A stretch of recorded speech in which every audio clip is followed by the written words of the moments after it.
Hi, it's your girl host Izine, and you're listening to the Self Apology podcast.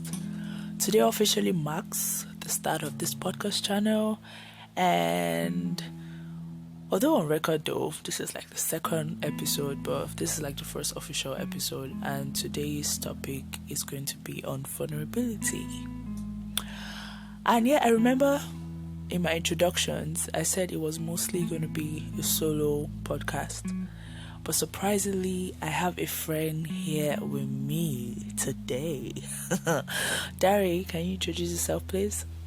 Hello everyone, my name is Dare Asobele, founder of Executive Initiative and Asads. Asads means Anti-Suicide and Depression Squad.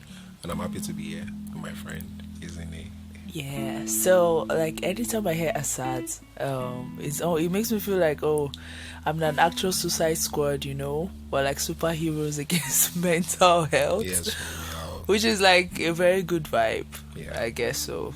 So before we get into the order of the day, as everyone would generally say, and I don't know if I'm saying a lot of souls, please. I don't know if there's a word I can use to replace soul. Someone should help me. Thank you. Well, there's going to be a pattern. So yeah, remember I said my podcast is going to be surrounded around my book. So today's topic is related to page 32 under the section for your body. Now I'm very happy for this avenue to do this, because I'm going to use you guys to experiment on my spoken word skills. So listen, please. Even if it means crying for a week, do it. As long as you don't go back to what opened your waterworks. As long as you don't dwell in that mental space anymore. As long as you get better. So, writing this, my mental space, like I used to have a very big issue with crying, because I hated to cry. I felt like crying was a weakness. I felt vulnerability was a weakness. And funny enough, if I should be very honest with myself, and if I should be honest with you guys, I had to be vulnerable for me to be strong. Because last year I had a very, I don't know, should I call it an episode that actually made me open up myself like to the barest minimum, and that was what actually strengthened me. But yeah, before I get ahead of myself, I have to remember my friend is here. So Dare, please, what do you think about what I read right now? That was very, very deep, because I was actually even wondering, like, I can just imagine what you were feeling, your emotions, how everything was just going on in your head. I'm like, there's so many people that most likely feel that way. And so you already told us how you were feeling. So I'm happy that you feel better now, though, and you feel good.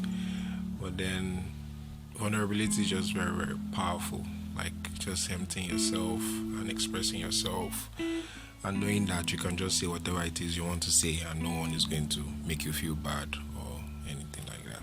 And most importantly, like, feel whatever it is you want to feel. Mm-hmm. But then, like, you said something earlier before we started this podcast that made me feel very scared, Yeah. Because it just kind of like took my thoughts back.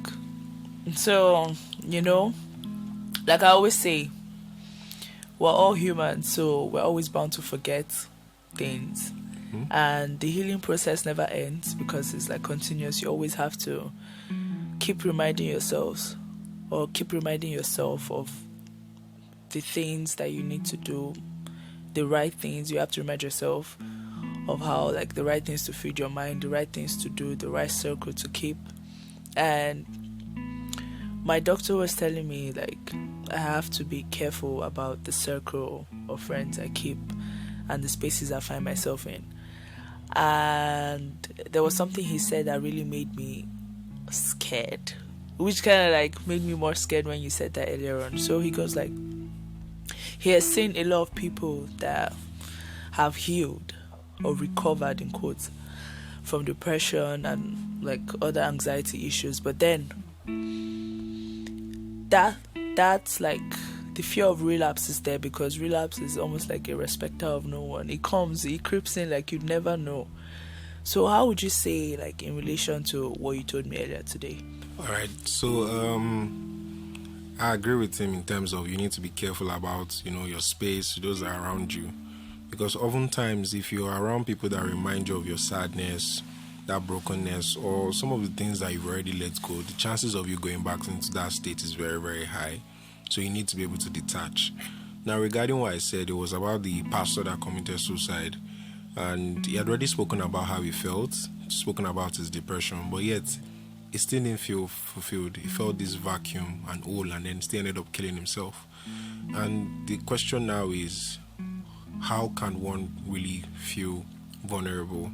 How can one be able to even get better despite the fact that they're going through depression? Okay, so yeah, I or get even you. have suicidal thoughts as well. But then, like, don't you think, or thinking about it now, like listening to you, like, do you feel maybe his source of depression, because at first you said something about like the circles and the space that you find yourself. So do you think maybe it wasn't even like in the church that he was feeling some of those things that he was feeling? Because like this mental health thing, apart from me being clinical, I feel like it's more of like an energy thing. Yeah. The kind of energies that you feel, the kind of energies that you receive, the kind of energy like you surround yourself with. Because it's really crazy. It's almost like, okay, so I have like some type of friends that whenever I'm around them, it's not like they're doing anything physically bad to me. But for some reason, I just feel less of myself.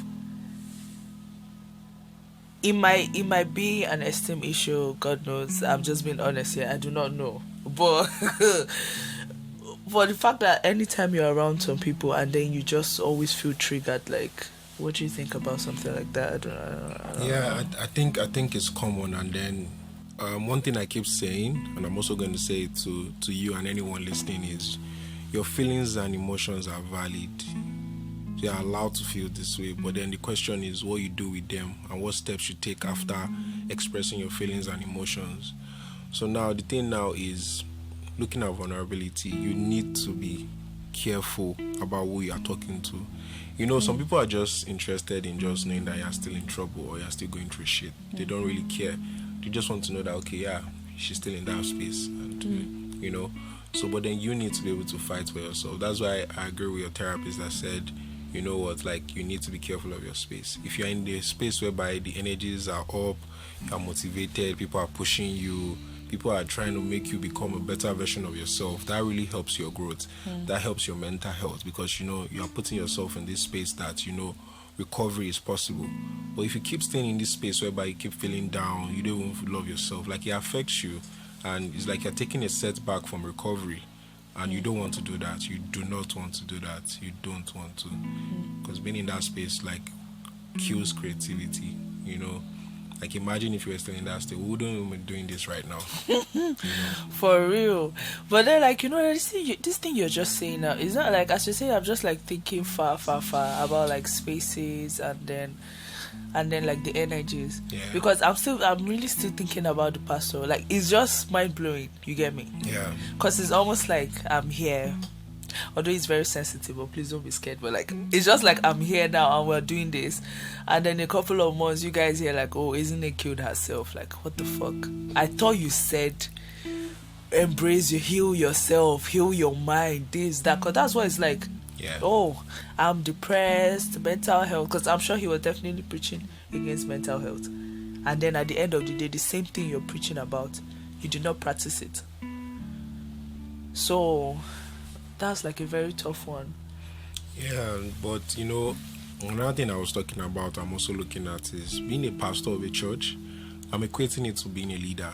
So most times, leaders have the problem or issue of who do they run to when they are down. You are looking at the fact that people are looking up to these people, and they're trying to get their strength from these people. But then first we're humans. Yeah. And that's what sometimes most people forget about, like, these people are humans. But then these leaders, whoever is listening as a leader, you need to be able to have a space, a person you can totally be vulnerable to. And being vulnerable is not a bad thing. It's actually amazing. It's just like being naked with someone, not actual nakedness, but then being naked with your emotions, your feeling, and you're just giving that person every single thing. And then you're waiting for them to actually even, maybe just even listen to you and then give you the right advice at the same time. Anyways, so like I said in my book, it says almost like it's okay for you to cry, and it's okay to just feel whatever it is that you're feeling. But I feel like in that feeling, or in those feelings, one has to be very aware of themselves, in the sense that you should be able to trace those triggers. Like me, I don't know, I'm just saying for myself, because it might not be easy for every other person, and in short, it is not easy because it took me time for me to learn that. So whenever I feel a certain type of way, I don't know, it's just like a mental battle for me. I just take my time to just figure out where exactly this is coming from. Why am I feeling this way? And then when I'm able to trace those things, I take notes, not to find myself in that situation whereby those things come back again. So maybe this might have been applicable to the situation that happened. Because he might be having, like, I don't know, man, maybe I shouldn't even talk about this, please. I don't want anybody to come and drag me, you get me? But I just feel like maybe there were like familiar spaces, maybe it could even be the family self. Yeah, because nowadays I keep seeing a lot of people just coming out and accepting the fact that sometimes family can be toxic. You can imagine when family is toxic, so where do you run to? That type of thing. Yeah. So I feel like it's a deep one, but coming from my religious, or bringing my religious side, I would say, one, everybody should always remember, like, first, like, we're human, we're all on earth. It's just like an earthly connection. What matters is that spiritual connection, of which, like, is our spirit soul. The flesh is just here, it will depreciate, that's how it is. But the most important thing is your soul, what you feed your mind, that consciousness. That's all that matters. And if at any point on earth there are any connections that would actually want you to not fulfill your purpose on earth, you probably just have to cut it. Or am I being too harsh? Do you think I'm being harsh? Not really, but the sad part is about 85% of everybody on earth will never find their purpose. Like, it's not a curse, it's just the reality. No, oh my God. Now, when you now say purpose, now you're trying to drag me deep. Let's just leave the whole idea of purpose. When you say purpose, I'm sure maybe you're saying, like, maybe earthly purpose, like, oh, maybe what you're going to achieve to bring to this world and everything. But one general thing, I think maybe I have to just be saying it on every episode of this podcast. The general purpose of humans on earth is to serve God. That is our number one, before any other thing. Once you're able to do that first, every other thing comes easily. Because once you start serving God, while you're focused on God, you get clarity on the other things that you can do on earth. That's what I think. I agree with you. I disagree with you. You agree with me, but I disagree with you on that 85% of people not finding purpose. No. Everyone is just being distracted. But I think that's, in short, no. I think if you want to hear more about my thoughts on spiritualities, maybe you should just check out my blog, The Drunken Writer. But on this podcast, we'll be talking about, self-care and self-love. Mm-hmm. Why are you smiling like that? Because I'm just, so the thing now is, me personally, coming from a place of depression, I used to be suicidal before, but then I'm better right now. And if you told me I was going to do some of the things I'm doing right now, I'd have been laughing at you, like, me talking about God, doing something about mental health, like, no. But I had an encounter with God that everything just changed.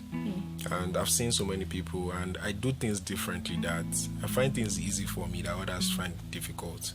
And I try to talk to people to encourage them to find their purpose. Now, the thing now is, it's one thing to know your purpose, another thing to actually do something about it. So take, for example, I'm sure you've been thinking about this podcast for a while, you wanted to do it, but you couldn't just find a way to start. But all of a sudden, you're doing it right now. I don't know, there are so many people that want to do this right now. Why do you think they can't do it?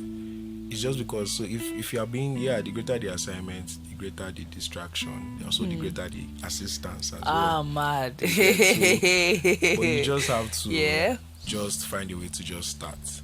So I'm just hoping that everyone listening to this understands that, their purpose is inside of them, but you just have to start. You don't even have to try to calculate it. And then, since we're talking about spirituality, remember, trust in the Lord with all your heart and lean not on your own understanding, and then you'll make your ways right as well. Yes.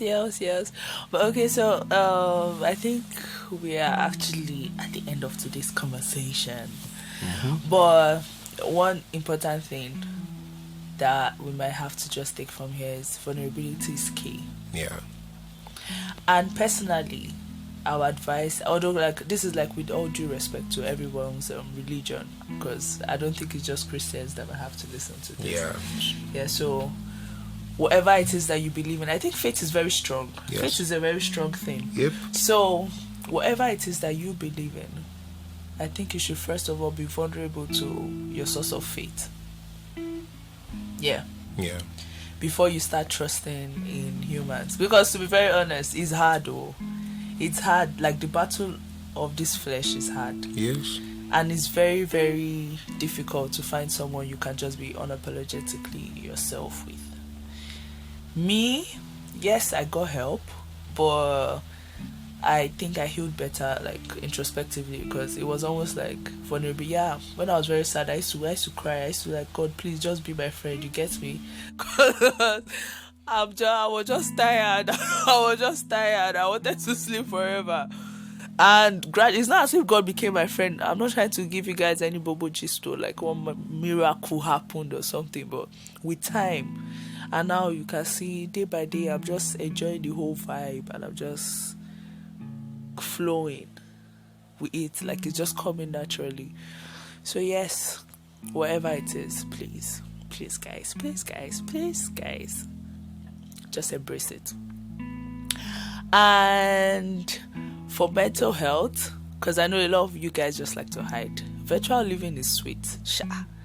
So, but you can actually join the Asads forum.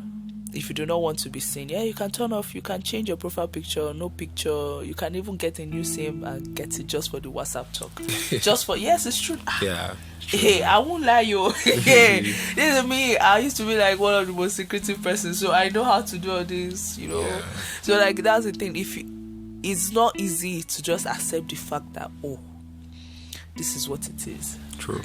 Me, I've accepted the fact that this is what it is. If anybody tells me I'm crazy, it's fine. I accept it.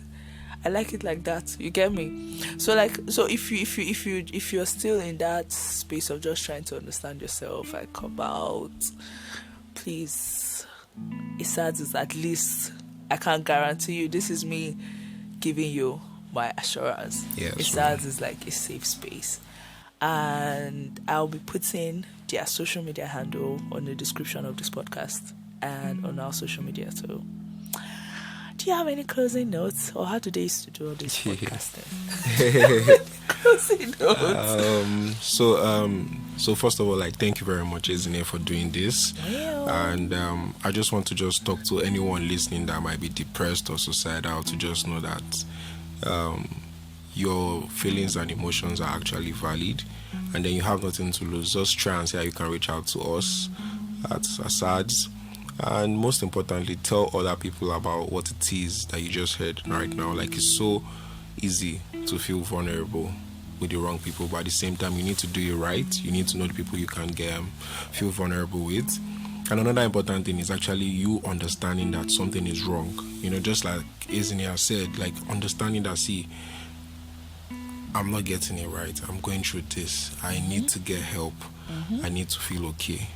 Because we can't force help on you. You need to want it, and then we come in. So, and that's another thing about the forum. We don't force anybody. We just keep dropping. People share. It's confidential. And then whenever you're ready to share, you can share. We also have physical support group sessions where everything we talk about is confidential, and so much more. So you can just reach out to us, and please stay safe. And it's totally okay to cry, just like Ezine said in her book. Just cry it out, let it all out, and for those of us that are spiritual, pray to God, Allah, just speak. And also understand that God and Allah, they use people to help us out, since they can come in your spirit form. They use people. So yeah, please do get help and you'll be okay. Yeah. I feel so good doing this. Looking forward to talk about another topic. Bye.